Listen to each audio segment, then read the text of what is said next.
In my past life, I defied the world for her, only to be betrayed. This time, when she knelt before me, begging for $10 million to save her life with the very same words as before, I coldly pulled my leg away. I told her that saving her had been a mistake, that her ruin was for the best, and walked away. Because in this new life, I will never be her safety net again. The day I was cornered on a rooftop by my creditors, Ava was in a wedding gown, celebrating her lavish wedding to Ethan. For 7 long years, she had pretended to love me, but it was all for him. For Ethan, she stole my company's core secrets and handed over the empire I had built from scratch. I confronted her, demanding to know why. She calmly explained that Ethan had saved her from a car crash years ago, and she had loved him ever since. What she never knew was that the one who actually pulled her from the wreckage was me, James. And Ethan, the man I call my best friend, knew the truth all along and took all the credit. Reborn, I found myself back on the day she confessed her feelings for me. This time, I rejected her in front of everyone, leaving her utterly humiliated. With tears streaming down her face, she asked me why. I looked down at her and said, slowly and deliberately, "Because you're not worthy of me." I was back on the day Ava confessed to me. I had returned to my alma mater, NYU, as a distinguished alumnus to give a speech. When I finished, she was there in the crowd, flashing that gentle smile of hers. "James," she said, "I want you to be a part of my future." Everyone there assumed I would say yes. We were already seen as a couple. Her confession was supposed to be a mere formality. In truth, she was part of the reason I'd returned to campus. In my past life, I had even established a scholarship for NYU in her honor, naming it after her. According to the original timeline, she would have become my official girlfriend after grad school and started a job at the Harrison Corporation. But this time, amid the crowd's cheers and encouragement, I rejected her without a second thought. "Miss Miller," I said coolly, "perhaps I've been too kind to you in the past. I believe you've gotten the wrong idea." The moment the words left my mouth, the color drained from her face. She froze, rooted to the spot, as if she couldn't process what I had just said. I took a step aside, and the air immediately filled with whispers. So, Mr. Harrison was never into her. Looks like she was the one chasing him all along. How humiliating. In my past life, I had been far too good to her. I accepted her confession and even playfully chided her for beating me to the punch, saying a man should be the one to make the first move. She had simply replied that she couldn't wait to let me know how she felt. I was so blinded by happiness back then that it didn't matter who confessed first. Our connection felt obvious to everyone. I never imagined that Ethan had orchestrated the entire thing. That seemingly heartfelt confession was a calculated move from the start. After graduation, I took the helm of the Harrison Corporation and quickly became a rising star in the business world, admired by all. No one understood my devotion to her. I simply felt for the hardships she had endured, never realizing my compassion was a weakness she could exploit. She wasn't reunited with the Miller family until she was 18. She had been lost as a child, missing for more than a decade. By the time she returned, there was already a new daughter in the house, Luna. Luna, having been spoiled and pampered her whole life, looked down on the outsider Ava and made her life a living hell. At one of Ava's birthday parties, Luna threw a lavish celebration. It was framed as a surprise for Ava, but it was really a setup for her humiliation. Luna publicly demanded that Ava come on stage and perform a piece on the piano for the guests. On the surface, it seemed like a simple request, but Ava had hardly ever touched a piano and certainly had no opportunity to learn after rejoining the Miller family. Luna's clique of so-called friends immediately pounced, their taunts growing crueler by the second. Mortified, Ava clutched her sleeves, her knuckles turning white, unable to utter a single word in her defense. Amid the roar of laughter, her hand trembled. She lost her balance, stumbled into the cake, and fell right into it. Her hair, her gown, and her beautifully made-up face were smeared with frosting. She was a pathetic sight, a clown stripped of all dignity. In that moment of pure humiliation, surrounded by pointing fingers and hushed ridicule, I was the one who walked up to her. I took out my handkerchief and gently wiped the frosting from her face. I draped my jacket over her shoulders to shield her from the staring eyes and led her away from the crowd, out of that ballroom. She always believed that was the first time we met, but it wasn't. On the day she was being brought back to the Miller family, there was a sudden car crash. She was unconscious, and I was the one who pulled her from the car and rushed her to the hospital. But when she finally woke up, the first person she saw was Ethan. As my car pulled away from University Gates, I knew the video of me publicly rejecting Ava would be online within minutes. She was about to become the laughingstock of NYU, the subject of endless gossip and malicious stares. She still had 6 months until graduation, but I knew they would be 6 months of pure agony for her. The internet was already on fire. NYU's queen bee rejected by business tycoon after public confession. A one-sided love story. It was all in her head. Harrison CEO shuts down campus goddess in cringe-worthy moment. As expected, the clickbait headlines shot to the top of Twitter's trending topics.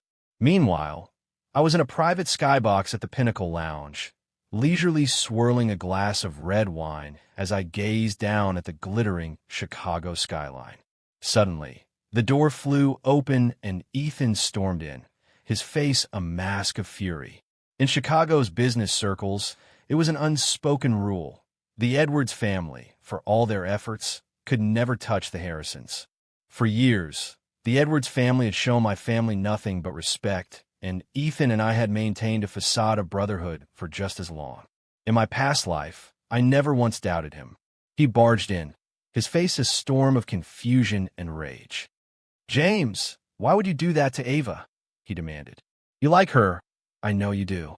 So why would you humiliate her like that? Crush her pride in front of everyone? What the hell are you playing at?" This was the most exclusive club in Chicago, the entire city spread out beneath us like a carpet of jewels. Perhaps what Ethan truly coveted was the very spot where I stood. I set down my wine glass and gave him a cool, appraising look. "Let me ask you something, Ethan. If you had to choose, which would you rather have? The position I'm in right now, or Ava?" He froze, the anger on his face melting away into an uneasy smile. "James, what are you talking about?" he said carefully. "Ava's in love with you, and you like her. Of course I want you two to be happy. As for all this," he gestured around the opulent room, "I couldn't care less. All I want is to race my cars and be free of my family's expectations. I have zero interest in the family business." I chuckled softly. He'd said those exact same words to me in my past life. We met on the racetrack, starting as rivals before becoming so-called friends. But his scheming had begun the very first time his car edged past mine on the track. He orchestrated every one of our chance encounters, carefully crafting an image of a carefree adrenaline junkie who hated the corporate world. I treated him like a brother, never realizing I was nurturing a viper. I smiled at him, catching the flicker of panic in his eyes. "You're in love with Ava, Ethan," I said, my voice quiet but firm. His face fell. He knew it wasn't a question. It was a statement of fact. He quickly tried to change the subject, forcing a light-hearted tone. "James, you're acting strange tonight. It's confusing. Everyone knows Ava's crazy about you, and you're her guy. Stop trying to test me. Just go to her tomorrow. Tell her you got nervous on stage and misspoke. The whole thing will blow over." Just like in my past life, he was playing the peacemaker, always mediating between Ava and me, smoothing things over. I never once suspected he had feelings for her. Looking back, I can see just how terrifying his patience and cunning truly were. He was willing to play the loyal friend, even pushing the woman he loved into my arms. Also, he could watch me walk right into his trap. I handed him a glass of wine, a smirk playing on my lips. Was Ava just crying in your arms? The sound of the glass shattering on the floor cut through the silence. Ethan froze, his face a picture of shock and panic, clearly baffled as to how I could possibly know. I let out a cold laugh. "You were in such a hurry you didn't even notice. You have lipstick on your collar, and I can smell her perfume on you. The one I gave her, serendipity." At this, Ethan started to stammer. "You've got all wrong. She's devastated after what you did. The entire campus is laughing at her. She was just confused and came to me for advice. She doesn't understand why you'd hurt her like that. And I was just comforting her. It's not what it looks like. I turned away, bored by his pathetic excuses. In my past life, he had stood in this very spot, holding Ava, and sneered at me. Everything you were handed at birth, he'd said. It took me 30 years to even get a taste of. No one knew he was the illegitimate son Old Man Edwards had secretly brought into the family. His mother never even acknowledged. It was the dirty secret he guarded most fiercely. No wonder the matriarch of the Edwards family despised him. In his last life, he'd wanted to rule Chicago, to be the kind of man who commanded silence just by entering a room. In this life, he would never get there. Sensing my cold dismissal, Ethan slunk out of the room. I glanced down at the shards of glass on the floor and ground them further into the carpet with the heel of my shoe. The next morning, on my way to the office, my car had just pulled out when someone darted into the street, blocking our path. The driver slammed on the brakes, the tires screeching, but we still clipped her, sending her to the pavement. Unsurprisingly, it was Ava. Was she this desperate? Or had Ethan put her up to this? I watched coldly as my driver helped her to her feet. She stumbled over to me and grabbed my sleeve, tears already flowing. In the past, I could never stand to see her cry. The slightest hint of sadness from her would melt my resolve. Her fragile beauty was my kryptonite. Did I do something wrong? She sobbed, her voice trembling. I came to your house last night, but your mother said you didn't want to see me. I pried her fingers from my sleeve, one by one, and smoothed the fabric. A small, cold smile played on my lips. I'm doing you a favor. You and Ethan are the ones who are perfect for each other. I was just too blind to see it before. She shook her head frantically, a desperate denial. No, that's not true. You're the only one I've ever loved. But all I could see was the image from my past life. Her standing by Ethan's side, her face a mask of cold indifference. Every single day I spent with you felt disgusting, she had said. From the very beginning, the only man I ever loved was the one who saved my life. He was like a god appearing before me, giving me a reason to live. That man was Ethan, not you. Had enough. I tossed a credit card at her feet and told my driver to take her to the hospital. She always acted so above it all, pretending money meant nothing to her. Fine. I would use money to grind her face into the dirt. Ava, you only ever wanted my money, right? There it is. Take it and get out of my sight. And don't ever let me see you again. My gaze held nothing but pure, unadulterated contempt. She couldn't take it. Covering her face, she turned and fled in tears. Of course, someone caught the whole thing on camera. It wasn't long before the pictures were all over the campus message boards. Ava, the former campus queen, was quickly rebranded as a desperate gold digger clinging to a business mogul. The rumors got uglier and more elaborate, with some even suggesting our entire relationship had been nothing more than a transaction. The constant stares and snickers on campus became unbearable, forcing her to drop out for the semester and go home. But the Miller household was no sanctuary. Luna, spoiled rotten, had no tolerance for the long-lost sister who had suddenly reappeared. I saw her again at the wedding of Luna's brother, Marco. The reception was a lavish affair at the Grand Astoria Ballroom. Ava trailed timidly behind Luna, her posture tense and uncertain, a stark contrast to her sister's confident, radiant stride. The Miller elders were never fond of Ava. Everyone in our circle knew it. When they first learned of my interest in her, they feigned indifference, but secretly they were hoping for a marriage to ally our families. They had always wanted me to marry Luna, but back then I was captivated by Ava, the long-lost daughter. That day, with everyone watching, Ava deliberately sidled up to me, her voice intimate, trying to prove to the world that the rumors were false and that we were still as close as ever. She even reached out, as if to casually take my arm, and I simply took a single step back. That small movement drew an unmistakable line between us. In my past life, Ava had always been awkward in these high society settings. I was the one who guided her, taught her etiquette, ran interference for her, and had her back. I had guided her until she was recognized as a true Miller heiress and widely known as the future Mrs. Harrison. This time, however, she was on her own. Her face flushed crimson with an embarrassment she couldn't hide. Luna, meanwhile, watched the entire exchange with a smirk, clearly savoring the role reversal. Later, when we were alone, she nudged me. Took you long enough to see through her innocent little act, didn't it? I never understood how you could spoil her like that. We clinked our champagne flutes and shared a smile. I was a poor judge of character, I admitted. Unlike you, Miss Miller. She hated when I called her that. Before Ava's return, she had been the sole Miller daughter, the undisputed princess of the family. Luna leaned against my shoulder, whispering something in my ear. To anyone watching, the gesture was borderline scandalous. I didn't pull away. Instead, I wrapped an arm around her waist. Miss Miller, would you care to dance? Don't mess with me, James, she murmured back. Our conversation was cut short by Ava's furious voice. She was glaring at us, her eyes blazing with a hurt and anger so intense you'd think we'd committed a mortal sin. I ignored the anguish in her eyes, took Luna's hand, and led her onto the dance floor. As the music began, Luna and I moved together effortlessly, a picture of elegance under the ballroom lights.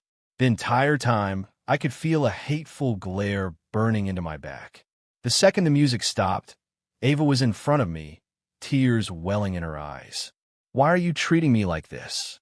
I raised my hand, an old reflex to wipe away her tears. But this time I felt nothing. No pity, no softness. I don't like you, I said, my voice devoid of emotion. In fact, I despise you. She froze, completely stunned. It wasn't heartbreak I saw in her eyes, but the shattering of her immense pride. I remembered her laughing in our past life, telling me, the Millers wanted you to marry Luna, so of course I had to steal you away. I wanted her to know what it feels like to lose to me. So that's all I ever was. A trophy in her rivalry with Luna, and a pawn to be sacrificed for Ethan. I walked right past her without a second glance, refusing to be drawn into her drama again. Near the end of the night, she approached me with Ethan on her arm, her expression arrogant and defiant. Don't be so conceited, James, she sneered. Did you really think I spent all those years chasing you because I was in love with you? You're wrong. The one I've always loved is Ethan. He was the one who saved me in that car crash, not you. It was never you. Everything I did, being by your side, it was all an act. You shouldn't have taken it so seriously. The words tumbled out of her in a rush, before Ethan could even try to stop her. I knew her too well. She was used to being worshipped, but my repeated public rejections had shattered her composure. This was her declaration of war, a desperate attempt to reclaim some shred of her pride. My gaze shifted to Ethan. Ava cared for him so much she still wouldn't expose him as the mastermind. So, you're saying the man you love is the one who saved you from that crash? I asked, my eyes locked on Ethan. I saw it then, a clear flash of fear in his eyes. Ava nodded. Yes, I love him. Her words were meant to be a crushing blow, but they didn't land on me.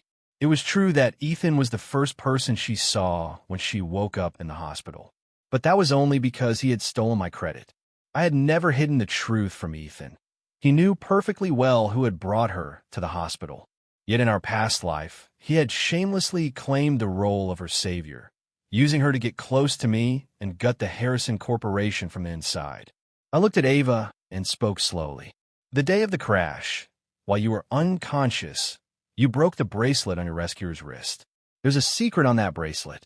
You should go home and take a closer look at the engraved initials. Think about what they really stand for. Ethan's face went white, his panic now undeniable.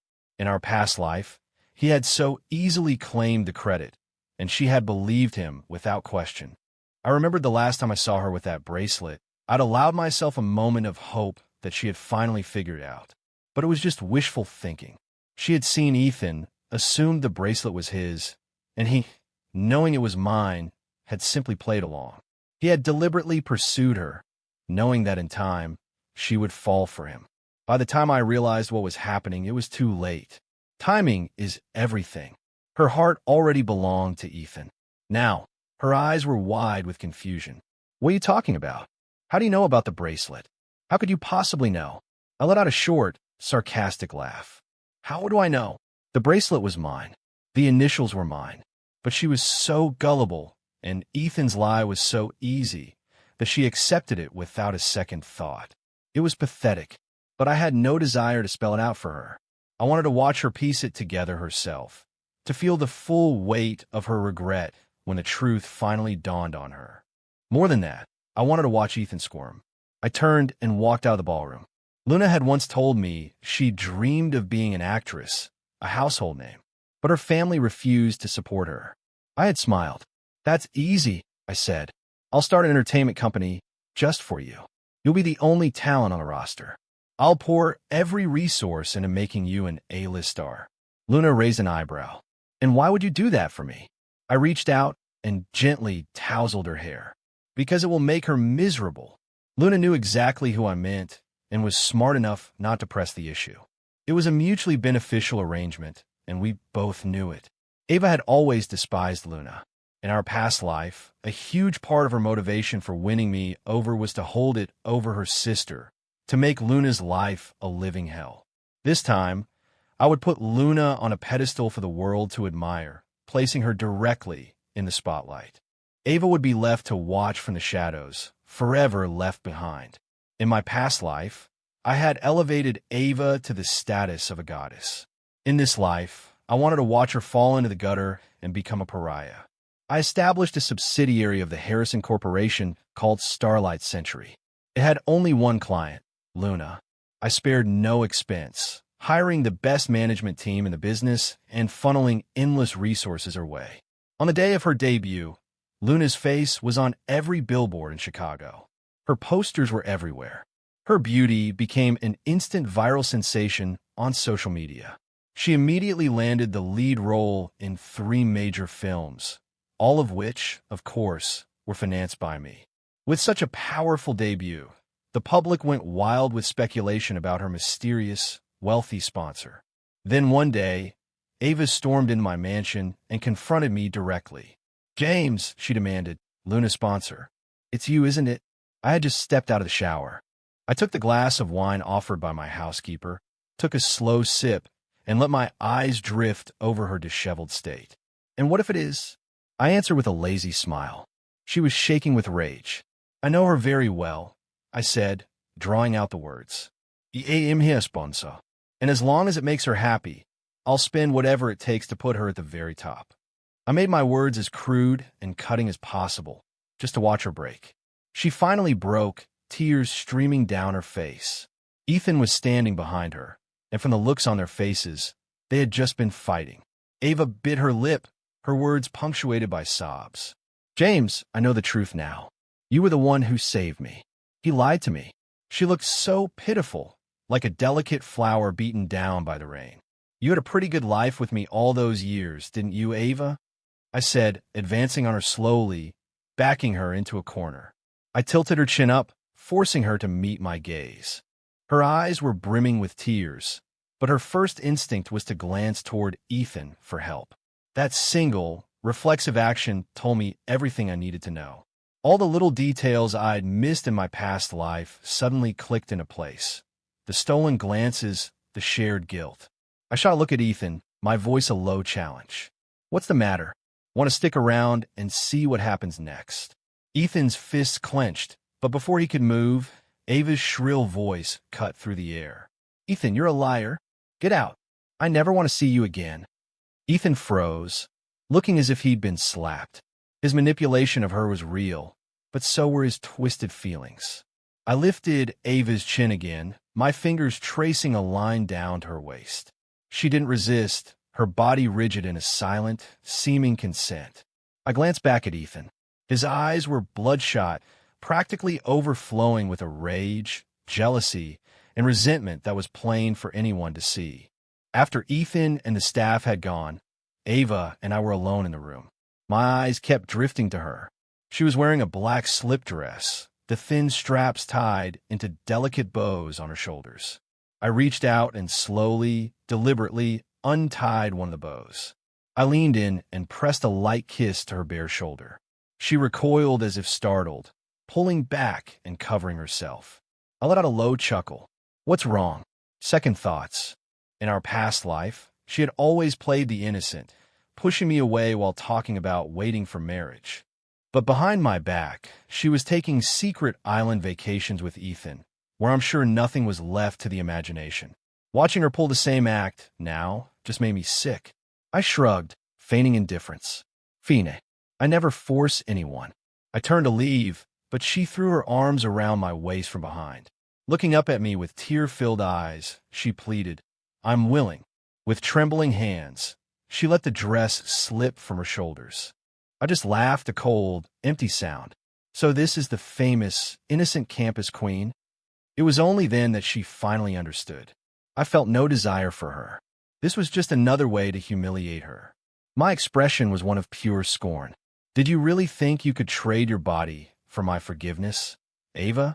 I'm not exactly short on beautiful women. The words left her speechless. I twisted the knife. Even when you're throwing yourself at me, I'm not interested. My tone was merciless, humiliated and furious. She stared at me through a blur of tears. James, how could you do this to me? Compared to what she'd done to me in our past life, this was barely a down payment. I picked up the dress from the floor, my voice like ice. It's tainted. I'll have the housekeeper bring you something clean. Without another word, I dropped it into the trash can. She had no idea what I was playing at. When the housekeeper returned with a new dress, I handed it to her. She dressed like a marionette, tear stains still fresh on her cheeks. The new dress was even more form-fitting, clinging to her curves. It also perfectly framed the fresh mark on her shoulder, making it impossible to miss under the light. Outside, the streetlights cast a dim, yellow glow, and under one of them, someone was waiting, still in my bathrobe.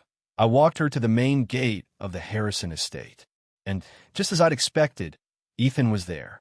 The moment he saw us together, he exploded with rage and lunged at me. My security guards were on him in an instant, hauling him away. He had gotten the wrong idea, which was exactly what I wanted. He struggled, his voice choked with bitter fury as he stared at Ava. Are you that worthless? You'd really sell your body just to get him to forgive you. After the humiliation she'd just endured from me, now she had to face Ethan's accusations. The tears started flowing again. But then, something in her hardened. She spat back at him. Yes, I was willing to sleep with him. If you hadn't lied and told me you were the one who saved me, do you think I would have ever given you the time of day? It was always him I cared about, not you. You're a liar and a thief, and you'll lose everything you stole. Ethan reached for her, but she slapped his hand away. The pure hatred in her eyes left him stunned and speechless. Mr. Olson, I said calmly to my head of staff, breaking the tense silence, please see Miss Miller home. Ava got into the car without a backward glance, and the vehicle vanished into the night. That left just me and Ethan standing face to face at the gate. It was time to settle some accounts. I leaned against the stone pillar and slowly lit a cigarette. She was right about one thing, I said, exhaling a plume of smoke. What you gain through theft and deception never lasts. Lies are as fragile as paper. I treated you like a brother. I told you everything, and you twisted my words into stories to deceive her, to control her. You're filth, Ethan, and I was a fool. He slowly lifted his head. The carefree boy who used to trail after me, laughing without a care in the world, was gone. In his place stood a bitter, brooding man. His voice was ice. Lies? What lies? My feelings for her were always real. I've loved her for a long, long time. The irony is, you've had everything handed to you your entire life. Career, money, status, even love. And what about me? I was always just your shadow. Do you have any idea what it felt like to finally find the girl I'd been searching for years, only to discover she was already in love with you? That's why I told her I was the one who saved her. I had to. She was hesitant at first, but in the end, she chose me. And every time I had to watch her pretend to be affectionate with you, knowing that I was the one she secretly loved, it was a victory. The woman you loved was in love with me. That time on the island, she was completely mine. You only ever get my leftovers. He clearly thought his words would gut me, but I remained perfectly calm. I just gave a cold, dismissive laugh and walked back inside. The gates closed slowly behind me, leaving him alone under the dim glow of the streetlight. He looked pathetic and small. This was likely the last peaceful night he would ever have. Meanwhile, Luna's career was skyrocketing. Her films were blockbusters, and she became Hollywood's new it girl. At the Harrison Corporation's annual gala, she was on my arm as my date. That spot had once belonged to Ava. But tonight, Ava was stuck outside, barred from entry. She was wearing a couture gown I had given her years ago.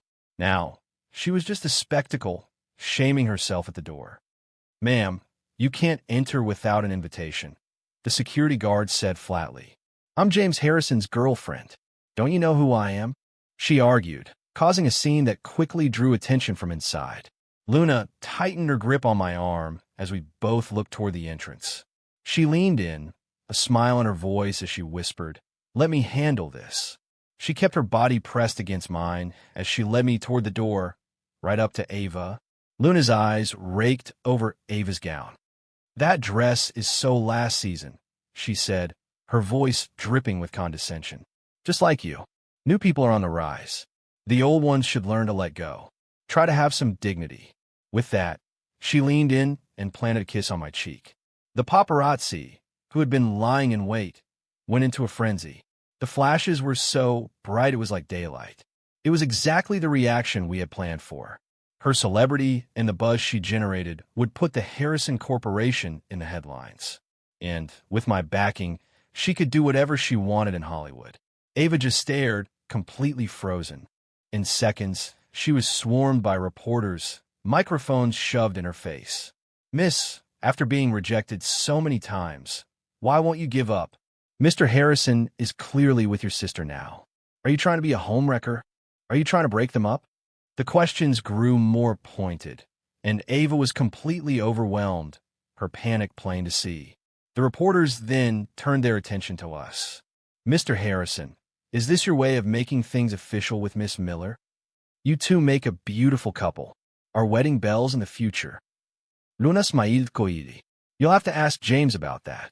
I just offered a small smile on my own. "When the time is right, you'll be the first to know." Luna and I shared a look. It was more than Ava could take. She covered her face and fled. When the Edwards family finally kicked Ethan out, he looked just as pathetic as the day they'd first taken him in. He had always projected the image of a carefree heir, but he never dared mention the truth, that he was the bastard son they had only grudgingly acknowledged. The true heir to the Edwards fortune had always been his older half-brother, Domingo. For years, Ethan had played the part of the irresponsible playboy, claiming to have no interest in the family business. Because of this act, Domingo never saw him as a threat and simply dismissed his behavior. But in the shadows, Ethan was already cozying up to board members, colluding with the old guard, and plotting his brother's downfall. A scheme like that was bound to fail. In my past life, Domingo never took him seriously until I warned him that his little brother's weakness was just an act. In this life, Ethan got greedy. He made his move before he had the power to back it up. He was crushed so completely there was no chance of recovery. Domingo showed him no mercy and threw him out on the street. I drove past him once. He was squatting on a curb like a stray dog, covered in dust and failure. I didn't even bother to glance his way as my car swept past. Meanwhile, Ava was hitting one dead end after another after graduation. Without the shield of the Harrison name, she was finally learning how hard the world could be. She was used to being treated like royalty, but that was only ever because I was the one standing behind her. Now, without my support, she was just another graduate, sending out resumes and running from one interview to the next. She had to start from zero. The road was much harder than she'd ever imagined. As for the Millers, their glory days were long gone. They had some minor business with my corporation, but not enough to give them any leverage to help her. And within her own family, she was practically invisible. No one cared what happened to her. All the perks she had taken for granted, the special treatment, the resources, the respect, it was all because of me. And she had never once appreciated it. While she was pounding the pavement with her resume, I was at a Christie's auction, winning a $30 million necklace for Luna to celebrate her Oscar win. On my way out, I spotted Ava in a nearby park. She was sitting on a bench, clutching a resume she wasn't reading. She just kept refreshing her phone, staring at the pictures of me placing the necklace around Luna's neck. The headlines, the trending topics on Twitter, the comments. She scrolled endlessly, as if trying to will the news away. I stood behind her, waiting for the perfect moment to speak. You don't appreciate what you have until it's gone. It's too late for regrets now.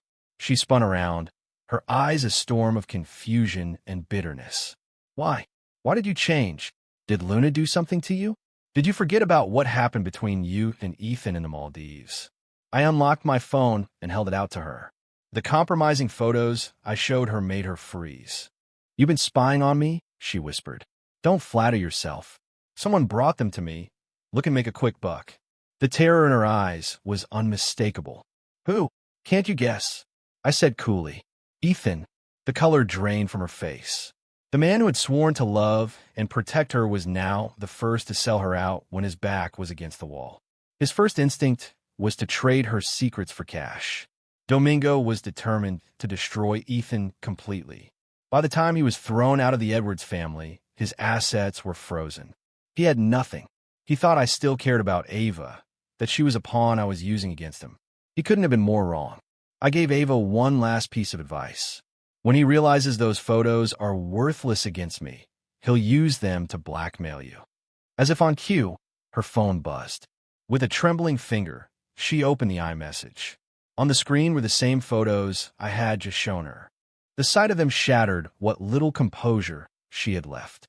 Ethan had taken them in the Maldives, secretly, when her guard was down. In my past life, he'd used those photos as a weapon to taunt me. In this one, they served a viler purpose. A voice message followed the images. Get $10 million, Ethan's voice said, or I'll send these to every friend, classmate, and colleague you've ever had. I'll let the whole world see the real, innocent campus queenda. We both heard it loud and clear. Ava looked up at me, her eyes wide with terror. James, please, she begged. You're the only one who can help me. He's going to destroy me. She fell to her knees, grabbing the hem of my pants in desperation. If she hadn't been pushed to the absolute edge, she would never have understood the depths of human cruelty. When I adored her, she used my heart as a stepping stone. Now that I despised her, she came crawling back for pity. But I was the last person on earth who would ever feel sorry for her again. She knelt there on the gravel path, her knees already scraped and bleeding. And why? I asked, my voice cold. Should I save you? She clutched my pants, her voice a hoarse sob. James, you saved me once. Why can't you save me again? Are you just going to stand by and watch him destroy me? I know you're better than that, James. I laughed. No, I'm exactly that kind of person. Him destroying you works out perfectly for me. Saving you the first time was my mistake. I won't make it again. And even if he doesn't go through with it, I'll make sure you can never show your face in public again. She reached for me again, and I shoved her away. I turned and walked off without a backward glance. The Miller family was a shadow of its former self. They couldn't possibly produce $10 million to bail her out. She was doomed, destined to be dragged into the abyss by the consequences of her own actions. She had brought this all on herself. As for me, I couldn't care less what happened to her. The Harrison Corporation was more successful than ever, and I was being honored as one of the country's top young entrepreneurs. And it was there at the awards ceremony that I publicly proposed to Luna, a top entrepreneur and an A-list actress.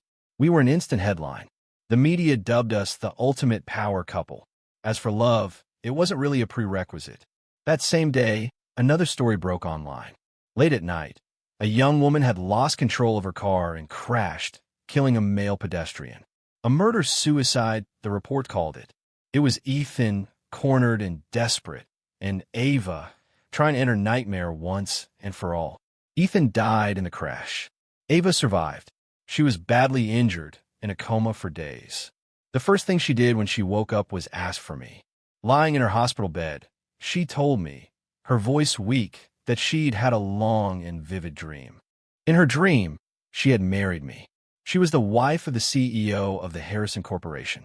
She had love, money, respect, status. Everyone envied her. But then she trusted the wrong person, betrayed me, and ultimately caused my death. As she said this, tears streamed down her face. James, I'm so sorry. In that moment, she finally understood what she had thrown away.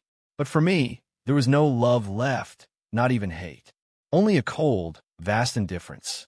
That wasn't a dream, I told her quietly. I'm sorry, she sobbed.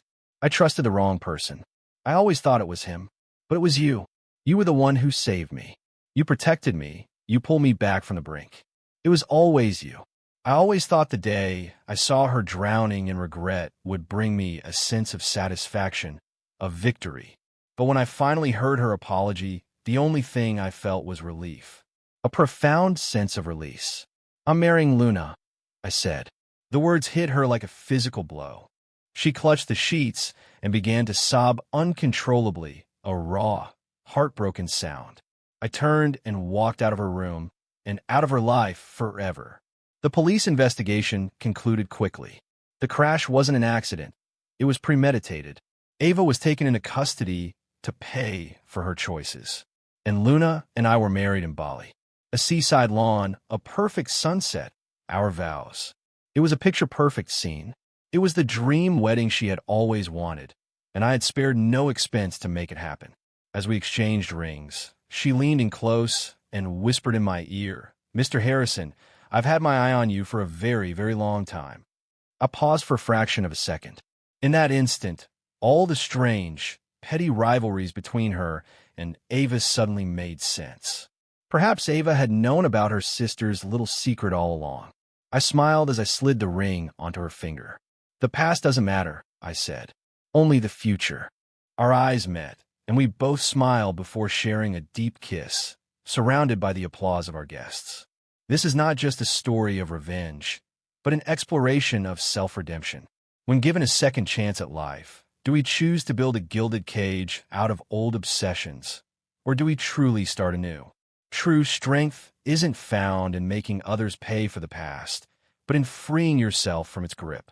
Because the best revenge is to become a person so brilliant, you can't help but love yourself.